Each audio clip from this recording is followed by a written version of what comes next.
સોમનાથ મંદિરે કાર્તિકી પૂર્ણિમાની મધ્યરાત્રિએ અદ્ભુત વર્ષા યોગ સર્જાયો છે। કાર્તિક માસની પૂનમની રાત્રે મંદિરનું શિખર, ચંદ્ર અને ભગવાનનું જ્યોતિર્લિંગ એક હરોળમાં આવ્યા। દર વર્ષે માત્ર એકવાર આ અદ્ભુત કુદરતી કળા થતી હોય છે।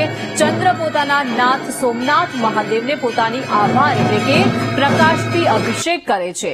કાર્તિક પૂનમનું અતિ મહત્વ હોવાથી દર વર્ષે 3 દિવસનો મેળો યોજાય છે અને હજારોની સંખ્યામાં ભક્તો આ અદ્ભુત દ્રશ્યના દર્શન કરીને ધન્યતા પ્રાપ્ત કરે છે। આ શુભ સંયોગના દર્શન કરવા માટે દેશના ખૂણે ખૂણેમાંથી મોટી સંખ્યામાં ભક્તો આવે છે। તો ચંદ્ર, શિખર અને જ્યોતિર્લિંગ પણ આ અદ્ભુત દ્રશ્યો કાર્તિકી પૂર્ણિમાએ સર્જાય છે અને ચંદ્રમા પોતાની પ્રભાથી અભિષેક કરે છે। ચંદ્રમા પોતાના પ્રકાશથી સોમનાથના શિખર પર અભિભૂત કરે છે અને આ નજારો જોવા માટે હજારોની સંખ્યામાં ભક્તો દૂર દૂરથી આવે છે। તો કાર્તિકી પૂર્ણિમાએ આ યોગ સર્જાય છે, જેનો નજારો જોવા માટે દૂર દૂરથી લોકો અને ભક્તો જે છે તે મોટી સંખ્યામાં આવે છે। સોમનાથ મંદિરે અદ્ભુત સંયોગ જે છે તે સર્જાતો હોય છે।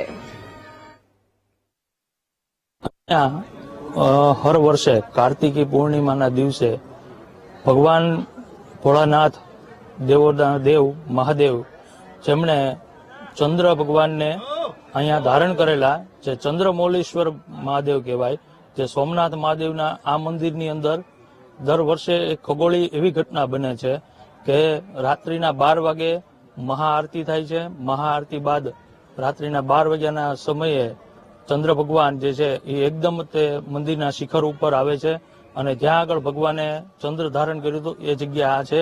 આજના દિવસે ઘણી બધી સંખ્યામાં લોકો અહીંયા આવે છે અને દર્શનનો લાભ લે છે। શાસ્ત્રની અંદર કહેવાય છે કે દક્ષ પ્રજાપતિએ જ્યારે ચંદ્ર ભગવાનને શ્રાપ આપેલો અને શ્રાપમાંથી ભગવાનને ભોળાનાથે જ્યારે ચંદ્ર ભગવાનને મુક્ત કર્યા હતા એ પણ એક ઘટના સાથે જોડાયેલી છે। પણ આજની જો વૈજ્ઞાનિક દ્રષ્ટિએ, ખગોળીય દ્રષ્ટિએ જોઈએ તો જે આ ઘટના બને છે એ ઘટના ખૂબ જ અદ્ભુત અને જોવાલાયક હોય છે।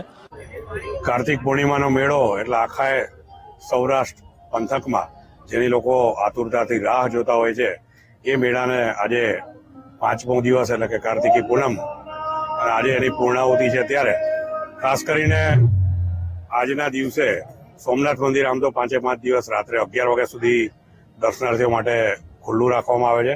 ખાસ કરીને જ્યારે આજે કાર્તિક પૂર્ણિમા છે ત્યારે રાત્રે 12 વાગે ભગવાનની મહાઆરતી થાય અને એ જ સમયે એક અદ્ભુત નજારો એટલે કે રાત્રે 12 વાગે બરાબર ચંદ્રમા મંદિરના બરાબર શિખર ઉપર એના દર્શન થાય છે।